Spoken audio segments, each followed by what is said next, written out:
Quero convidar os irmãos a abrir a Bíblia no livro de Oséias, depois de Daniel, o livro de Oséias, capítulo 4. Diz assim: ouvi a palavra do Senhor, vós, filhos de Israel, porque o Senhor tem uma contenda com os habitantes da terra, porque nela não há o quê?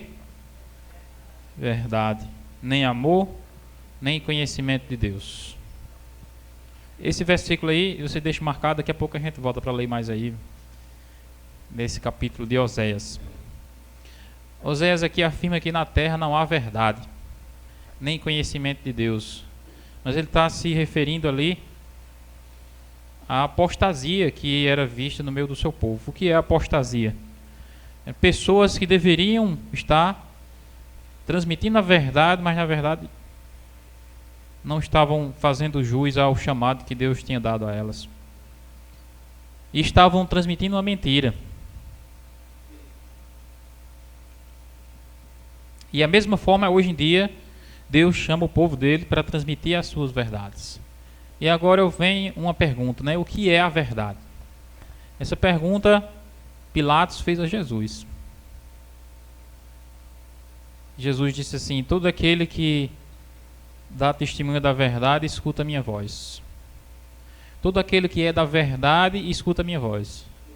Aí Pilatos perguntou a Jesus: o que é a verdade? E ele não esperou a resposta. Na verdade, ele estava diante da própria verdade. Porque em João 14, verso 6, Jesus disse assim: eu sou o caminho, a verdade e a vida. Ninguém vai ao Pai senão por mim. Pilatos estava diante da verdade, mas estava cego para ela. Algumas pessoas hoje, pós-modernas, secularizadas, afirmam que a verdade é relativa. O que é uma verdade relativa? É uma verdade que é para um e não é para outro. Você está dizendo aí que é isso aí, mas isso aí é para você. Para mim já é outra coisa. Eu acho que é outra coisa. Isso é relativismo. De onde vem o relativismo? O relativismo está impregnado no mundo hoje. Ele veio de um negócio chamado pós-modernismo, que tem as suas origens lá na Revolução Francesa. A Revolução Francesa foi que trouxe toda essa herança de ateísmo, de secularismo, de marxismo. Karl Marx foi o cara que ele popularizou esse negócio, né, de você relativizar as coisas. A verdade é uma coisa que é para um e não é para outro. Só que quando a gente vai para a Bíblia, nós percebemos que a Bíblia, ela apresenta verdades absolutas. Esse próprio versículo de João 4,6, Jesus disse: eu sou a verdade. Ele está falando ali uma coisa absoluta. Quando ele está dizendo assim, eu sou a verdade, automaticamente ele está dizendo que Buda é o quê? Mentira. Se ele é a verdade, todos os outros são mentiras. Mas o relativismo ensina que o budismo é uma verdade independente, entendeu? É uma verdade relativa. O islamismo, o espiritismo. E quando você crê na Bíblia, automaticamente você tem que deixar de lado o relativismo. E existe até algumas religiões que estão mesclando a palavra de Deus com esse relativismo. Eles criam religiões para satisfazer os próprios gostos. Eles adequam a Bíblia a os desejos deles e não os desejos dele ao que a Bíblia diz.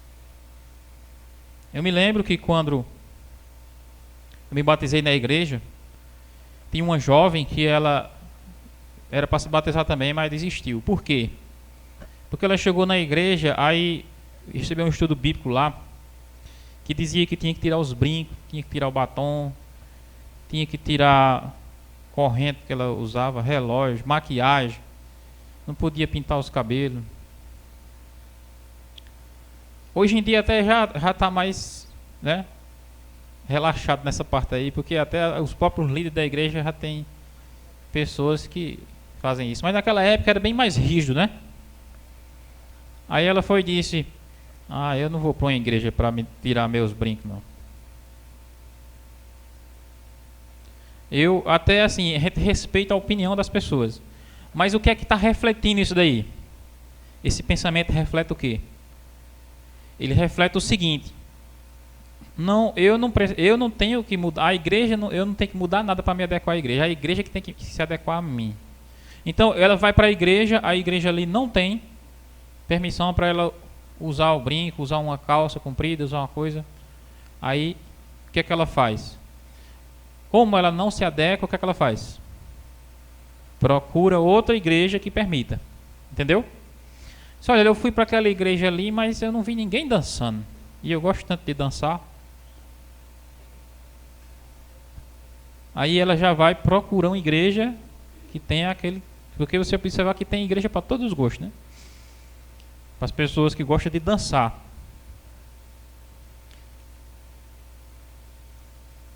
E isso acaba sendo a verdade da pessoa. E hoje em dia, o que é que mais tem atraído pessoas às igrejas? Existem 3 coisas hoje que atraem as pessoas às igrejas. Primeira coisa que atrai pessoas às igrejas, sabe o que é? Cura. Cura. Se uma igreja cura muita gente, aquilo ali atrai. Você pode observar aqueles pregadores da televisão, eles estão sempre curando o povo, né? Dizendo que está curando o povo. E observe bem, os movimentos, as igrejas deles são lotadas. Porque as pessoas estão interessadas naquilo. Estão interessadas naquilo. Segunda coisa que mais atrai as pessoas para a igreja. O quê? Dinheiro. É verdade. O pregador começa a dizer que você vai ser abençoado. E você vai vencer financeiramente. E você vai ser um sucesso no seu negócio. Aquilo ali atrai muitas pessoas. É 2 coisas que as pessoas querem muito: é cura, dinheiro. Existe algum problema nisso? Não? Existe algum problema você querer ser curado? Existe algum problema você querer enriquecer? Não. Mas existe um problema quando isso é o seu principal foco. Aí está o problema. Porque qual deve ser o principal foco ao você procurar a uma igreja? Qual é? Quem sabe me dizer? Hein? Foi o que eu comecei aqui lendo. Que o profeta Oséias disse que não tem na terra. O que foi que ele disse que não tem na terra? Verdade. Primeiro foco de uma pessoa a procurar uma igreja não deve ser dinheiro, não deve ser cura, não deve ser nem outra coisa, deve ser o quê? Verdade. E quais são as pessoas que estão preocupadas com a verdade? São poucas. Era isso que eu tenho em mente. Quando eu comecei a estudar a Bíblia, eu rezava muito texto. Eu ficava ali rezando o texto porque eu acreditava que aquilo era o quê? Era verdade. Comecei a ler a Bíblia, a primeira passagem que eu li, que me chamou muita atenção, era Mateus 5, que dizia assim: não useis de vãs repetições quando orardes a Deus. Naquela mesma hora eu já fiquei meio desconfiado do texto. Aí eu percebi, por que eu fiquei desconfiado do texto? Porque no meu coração tinha o desejo de seguir a verdade. Quando eu li a Bíblia, eu vi a verdade. Jesus disse: não usei de vãs repetições. Existem pessoas que mesmo lendo essas passagens, elas continuam fazendo a repetição. Por quê? Por quê? Porque elas não dão importância à verdade. Para elas, o que mais importa é o seu gosto pessoal, está entendendo? O que mais importa é a sua tradição, é o seu amor. Mesmo ela sabendo que um negócio está errado, mas ela é tão apegada àquilo que ela não tem interesse em deixar. É como aquela pessoa que descobre a Bíblia, um pastor, um padre, né? Descobre a verdade. O pastor Luiz Gonçalves, ele disse que chegou para o padre e descobriu a verdade na Bíblia. que é o sábado, os mandamentos de Deus. Aí o que é que o senhor acha? Aí o padre disse: Deus te abençoe, siga em frente. Se encontrou a verdade, siga em frente. Aí o pastor Luiz Gonçalves disse: e por que o senhor também não prega a verdade? Disse: não, se eu for pregar essa verdade aqui, não vem mais ninguém para a minha igreja, é capaz de me expulsar até daqui. E é exatamente esse o motivo pelo qual a verdade é uma coisa que as pessoas deixam para segundo, terceiro importância. Quando geralmente alguém procura uma igreja, existem algumas coisas que chamam a atenção das pessoas. Uma coisa é essa que eu falei para vocês: igrejas que curam as pessoas, igrejas que as pessoas são ricas. Existe outra coisa que chama muita atenção também, são igrejas que sejam bem uma estrutura, um cenário assim, com muita pompa, com muita beleza, entendeu? Aqui dali atrai muitas pessoas. As pessoas gostam de lugares agradáveis, não é? Só que imagine aí uma igreja que cura todo mundo que entra lá. Uma igreja que enriquece todo mundo que entra lá. É uma igreja boa ou não é? O que vocês acham? É boa. Mas que é uma igreja com uma estrutura bonita, magnífica. Mas que é uma igreja que não prega a verdade. O que você acha? Eu posso dizer aqui, você pode dizer: não, eu não iria para essa igreja, mas a maioria vai. Por quê? Porque para a maioria das pessoas, qual é a importância que tem a verdade? Como eu falei para vocês aqui, a grande maioria das pessoas, elas colocam a verdade como um terceiro, um quarto ou um quinto. Eu quero saber se resolveu a minha dor. Entendeu? Se ela chega ali e não resolve, vai para outra. Se resolveu, automaticamente, pelo fato de ter resolvido, ela já diz: aqui está a verdade. Só que a verdade não é algo que acontece. É algo que está escrito aqui, na palavra de Deus. E a palavra de Deus, ela é a própria verdade. E quando eu me batizei, eu percebi isso. Que ao longo dos anos, eram poucas as pessoas que tinham interesse na verdade. Quando você tem interesse na verdade, nada mais importa. Sabia? Existem algumas pessoas que elas vêm para cá, para essa igrejinha da gente aqui, aí elas assistem um culto, e um negocinho pequeno, né, poucas pessoas. Não, eu vou para essa igreja central, que é maior, tem mais gente, né, já vai para lá. Mas só que o meu pensamento sempre foi assim: pode ser a igreja central com 500 pessoas, pode ser uma igreja menor com 100 pessoas, pode ser uma igreja com 3 pessoas debaixo de uma árvore. Se estiver com a verdade, é lá que eu devo estar. E é lá que você também deve estar. E isso deve ser o principal motivo pelo qual você deve estar numa igreja. Você não acha não também? É saber se a igreja está com a verdade. Porque cada vez mais vai existir igreja curando pessoas.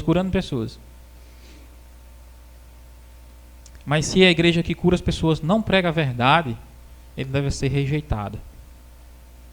É uma igreja falsa. Porque Jesus falou que o inimigo no tempo do fim iria fazer muitos sinais e prodígios para enganar, se possível, os próprios eleitos.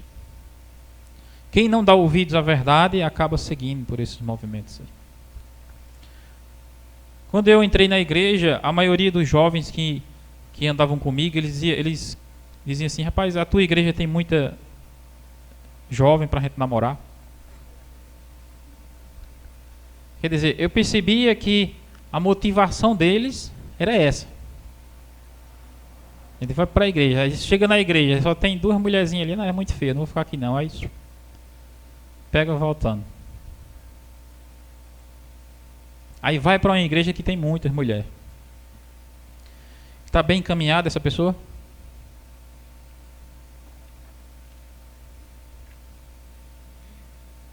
E eu tenho visto um problema grande também, que tem afetado muito a identidade da igreja, que é cada vez mais a igreja atrair pessoas interessadas interessadas em coisas materiais. São feitas campanhas de evangelismo, e para que as pessoas possam participar da campanha de evangelismo, o que é que se oferece? Brindes e mais brindes, brindes e mais brindes, brindes e mais brindes. Todo dia tem sorteio, todo dia tem sorteio, tem sorteio. E grande parte daquelas pessoas vem para ali interessado naqueles brindes, naqueles sorteios, naquelas coisas que são sorteadas. Houve um evangelismo aqui, eu me lembro que toda noite vinha duas jovenzinhas, elas vinham lá do Jatobá, a pé. Aí vinha, pegava o bilhetinho do sorteio e pegava voltando para casa. Aí quando era na hora do encerramento, elas voltavam para participar do sorteio. Qual é o problema disso? A gente pensa, não tem problema não, porque a gente tem que fazer alguma coisa para atrair as pessoas.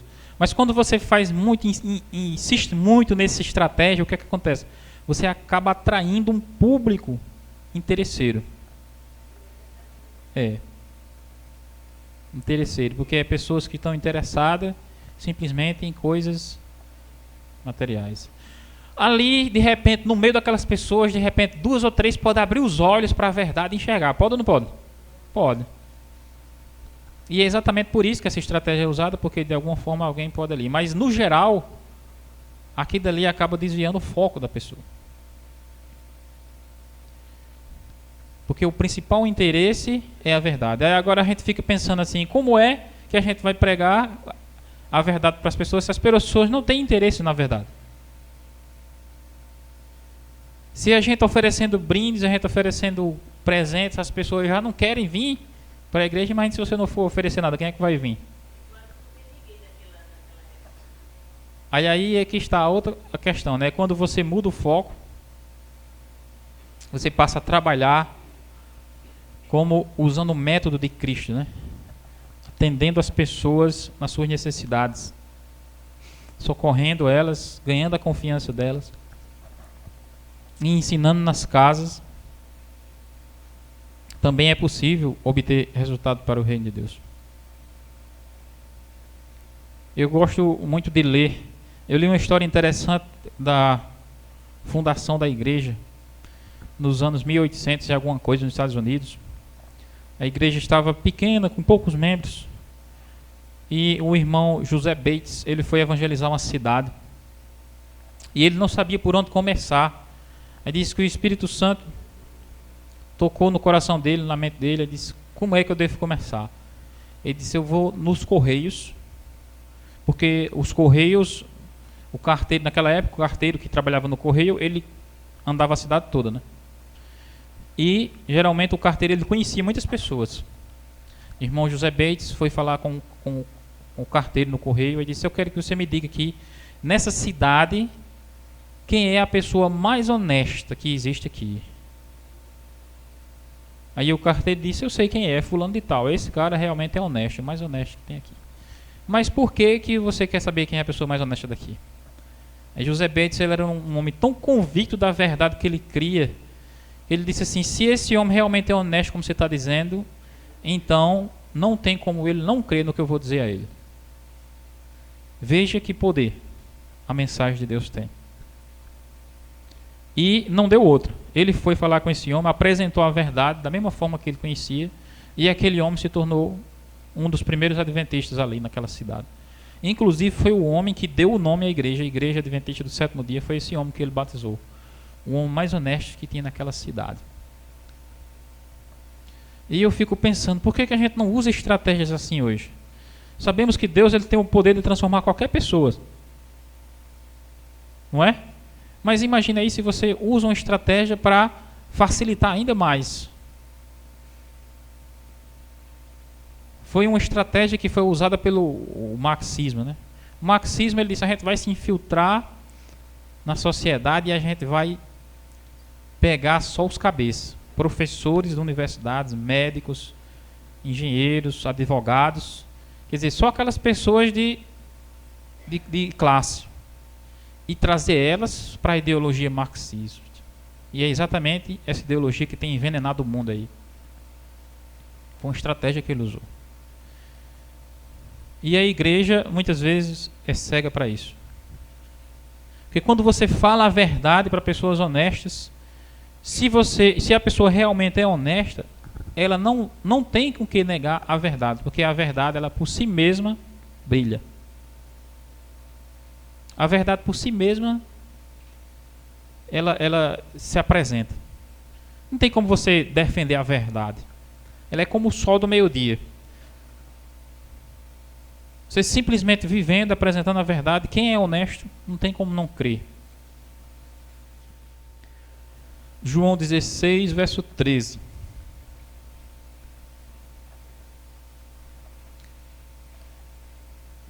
Verso 13 diz assim: quando vier, porém, o Espírito da verdade, ele vos guiará a toda verdade. Porque não falará por si mesmo, mas dirá tudo o que tiver ouvido e vos anunciará as coisas que hão de vir. Então, quem é que nos guia à verdade? O Espírito da verdade, que é o Espírito Santo. Todas as igrejas têm a verdade, o que é que vocês acham? Sim. Todas as igrejas têm a verdade. Agora, nem todas as igrejas têm toda a verdade. Está entendendo? Está entendendo? Todas as igrejas evangélicas creem na Bíblia, sim ou não? Sim. Isso é verdade ou não? Então ela tem a verdade ou não? Tem. Todas as igrejas evangélicas creem em Deus, creem em Jesus, creem no Espírito Santo, creem na Bíblia. Então elas têm a verdade. Mas como Jesus falou aqui, o Espírito vos guiará a toda a verdade. Porque Deus, ele revela a verdade dele de forma progressiva, de tempos em tempos. E todas as pessoas que seguem a verdade e que descobrem a verdade da palavra de Deus, no seu tempo respectivo, são pessoas perseguidas pelo fato de elas seguirem a verdade. Por exemplo, no tempo de Cristo, no tempo de Jesus, Jesus era a verdade. Mas observe como ele foi perseguido. No tempo de Lutero, Lutero estava com a verdade, mas veja como ele foi perseguido. No tempo de Guilherme Miller, ele estava com a verdade, mas veja como ele foi perseguido. Algumas pessoas criticam, não, Guilherme Miller marcou a data da volta de Jesus, Jesus não veio, é um mentiroso, tá? Mentiu. Quando você vai conhecer a história de Guilherme Miller, e você vê o poder da mensagem que ele pregava, você vai perceber o seguinte, que ele errou num ponto, mas em 99% ele estava certo. Enquanto que todas as outras igrejas estavam ao contrário. 1% estava certo e 99% estava errado. Diz que quando Guilherme Miller chegava no canto, que ele começava a pregar, diz que o Espírito Santo agia de tal forma que bares se transformavam em igreja. Já viu isso acontecendo em algum lugar? Diz que eles tiravam as garrafas de cachaça de bebida de cima da mesa, botavam a Bíblia e aqueles gráficos, eles usavam os gráficos, né? Aí iam estudar na cidade que ele chegava. E esse poder de Deus se manifestou fortemente. Você vai conhecer a história. É quando você vê a história contada pelos preconceituosos, eles difamam Guilherme Miller quase nada. Mas você vai ver a história dele, ele foi um homem que pregou a verdade. Em 1% ele estava errado, porque ele acreditava que a terra era o santuário, como os próprios evangélicos pregavam, né? E que quando dizia lá que o santuário será purificado, será a terra que será restaurada aí. Ele errou nesse ponto, porque o santuário que seria purificado era o santuário celestial. Mas no resto ele estava correto. Em todos os tempos, irmãos, as pessoas que são do lado da verdade, elas são maioria, não é? Sim ou não? Não. São o quê? São minoria. Em todos os tempos, as pessoas que estão do lado da verdade, elas são contadas, aquelas pessoas. Será que em nossos dias é diferente? Você vê, recentemente teve aí em São Paulo a Marcha para Jesus, né? Tinha 1 milhão de pessoas na rua. Hoje em dia, nós vivemos numa popularização de Jesus, o nome Jesus, de igrejas. E a gente fica pensando assim, mas será que essa multidão de gente aí está com a verdade? É pouco provável, sabia? Porque o povo de Deus, em todas as épocas, ele foi minoria. E onde está o problema nisso daí? Você vai voltar agora para Oséias, como a gente estava lendo Oséias, né? E vamos continuar a leitura. Oséias 4, depois de Daniel é Oséias. Oséias 4, verso 2 em diante. O que só prevalece na terra é perjurar, mentir, matar, furtar, adulterar,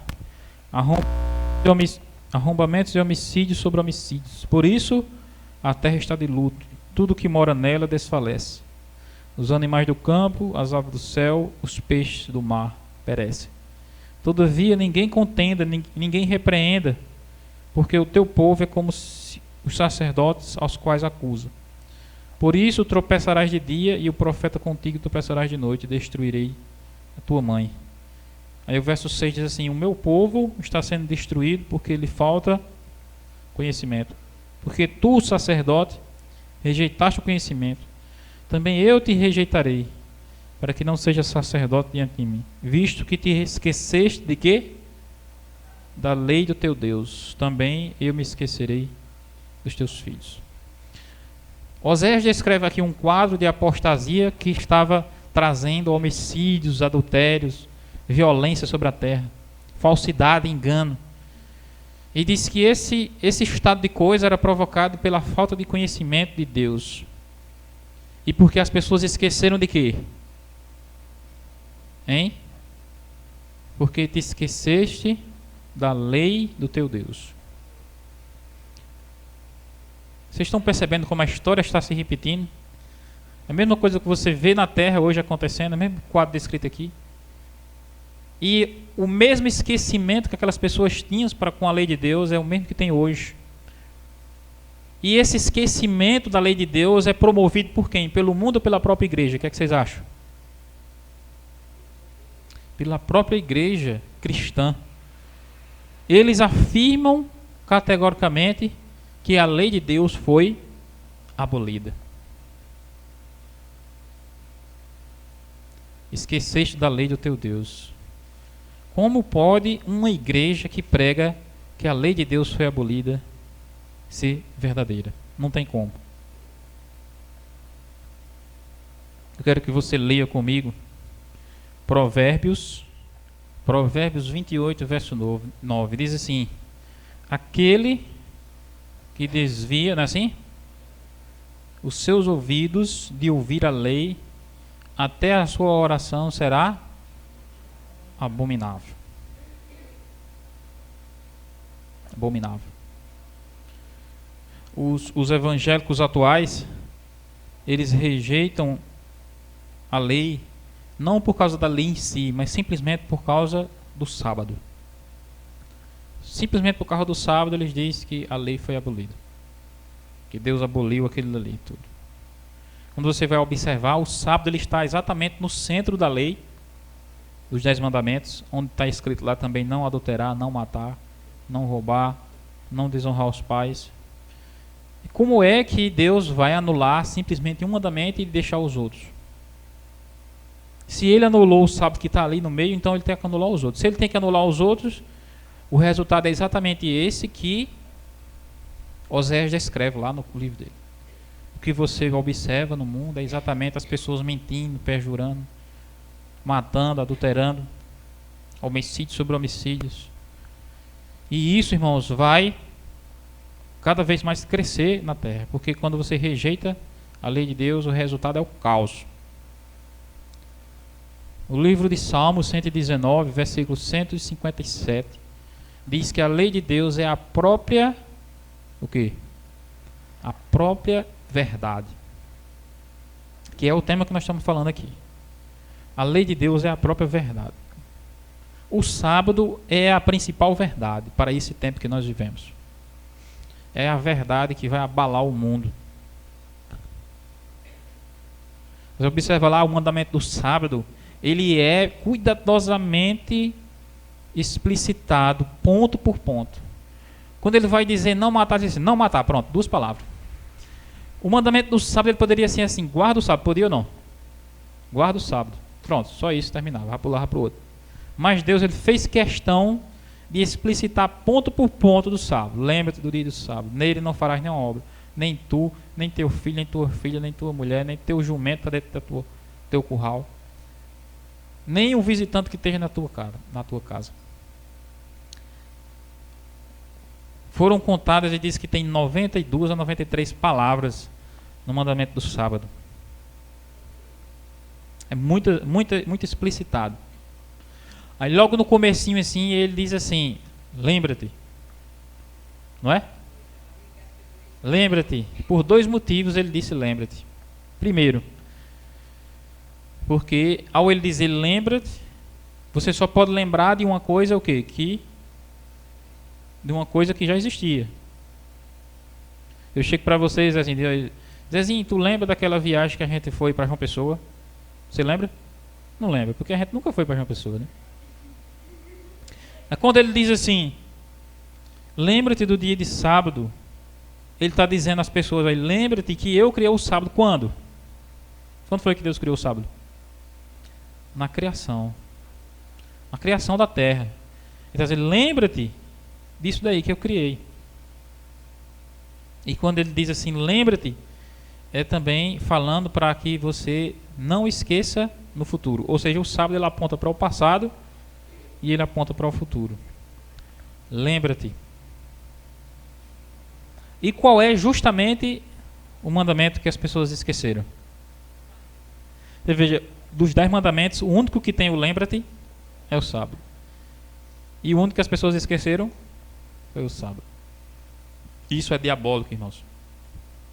E isso será patenteado claramente no tempo do fim para todas as pessoas. Haverá muitas pessoas de todas as igrejas que irão abrir os olhos para essa verdade. Irão perceber. Pessoas que estão dispostas a seguir a verdade. Quem seguir a verdade vai enxergar a verdade. Agora, as pessoas que derem lugar à mentira, Deus vai mandar para elas a operação do erro. Está escrito lá em Tessalonicenses 2. 2 Tessalonicenses, capítulo 2. Todos aqueles que não se apegaram ao amor da verdade para serem salvos, Deus vai mandar elas a operação do erro. Acreditarem na mentira, então cada vez mais a mentira vai tomar de conta delas. A pessoa que conhece a verdade, automaticamente ela é salva. E sim ou não? O que é que vocês acham? Sim ou não? Quando a pessoa conhece a verdade, automaticamente ela é salva. É ou não é? Não. Por exemplo, Lúcifer, no céu, ele conhecia a verdade ou não? Conhecia toda a verdade. Mas diz lá em João 8,44 que ele nunca se firmou na verdade. A verdade, ela só salva quando você se firma nela. Se firma nela. Você ouviu a verdade, acreditou, se apega a ela, você é salvo. Jesus disse assim, conhecereis a verdade vos libertará. Quando você acredita e se firma nela. Se você escuta a verdade, ela entra num ouvido e sai no outro, pronto, tchau. A sua condição fica igual a de Lúcifer. Não serviu de nada a verdade. E você encontra por aí, sabia? Você encontra muitas pessoas que sabem de tudo, mas não fazem nada do que sabem. Quando você conhece a verdade, o seu trabalho deve ser seguir a verdade, sempre. A verdade está na palavra de Deus, a verdade é Jesus, a verdade é a Bíblia, a verdade é a lei de Deus. A verdade para esse tempo é a lei de Deus, porque é aquilo que tem sido rejeitado pelas pessoas. No tempo de Cristo, a ênfase que era dada era a lei, a lei, a lei, a lei, a lei, a lei, a lei. E Jesus foi deixado de lado. Jesus era a graça, né? Aí hoje em dia inverteram as coisas. Deixaram de lado a lei, agora é só graça, graça, graça, graça, graça, graça, graça. E a lei deixada de lado. Só que a graça de Deus e a lei de Deus são inseparáveis. Elas são como os dois lados da mesma moeda. Já viu uma moeda só com um lado? Não existe. A graça de Deus e a lei de Deus, elas andam juntas. Você não pode viver só na graça sem a lei. Você não pode ver só a lei sem a graça. É por isso que está escrito lá em Apocalipse 14, verso 12: aqui está a perseverança dos santos. Aqui estão os que guardam os mandamentos de Deus e a fé de Jesus. Você vai observar ali os dois ingredientes: Jesus e os mandamentos de Deus. Deus vai levantar um povo exatamente para reparar essa brecha que está aí causando abalo no mundo. Esse povo, ele será um povo perseguido. Será um povo pequeno, minoria, mas é um povo que vai cada vez mais brilhar. Em todas as épocas, o povo de Deus foi minoria. Jesus, João Batista, os apóstolos. Hoje em dia você observa, as pessoas veneram Maria, né? Veneram Pedro, botaram uma cidade com o nome de Paulo. Mas na época que Pedro, Maria e Paulo viviam mesmo, eles eram discriminados. Teve um rapaz lá chamado Tértulo, na época de Paulo, que ele disse: esse homem é uma peste, isso é uma praga, tem que matar. Hoje em dia não, ele diz: não, Paulo é um santo, Pedro era um santo. Ele vai à procissão de São Pedro seguinte: se Pedro fosse vivo e visse isso, ele se espantava. Porque quando ele viveu, não era assim. Do mesmo jeito é o povo de Deus hoje. O povo de Deus vive na terra, levando a mensagem de Deus para as pessoas, mas esse povo cada vez mais será rejeitado, discriminado. Mas tem que ser assim, porque sempre foi assim. Você não encontra período nenhum da Bíblia, desde Abel até o Apocalipse, um tempo em que a igreja de Deus, o povo de Deus, fosse bem recebido, fosse bem aceito. Nos cantos, aqueles que não apanhava, ele saía recebendo o nome de Beelzebul. Será que no tempo do fim, então surgiria uma igreja que seria popular e todo mundo ia aceitar? Onde que existe essa profecia na Bíblia? Que a igreja de Deus seria popular no tempo de fim, todo mundo iria aceitar e ninguém iria criticar. Não existe. Pelo contrário, no tempo do fim, a perseguição será maior do que qualquer outra que já houve na história.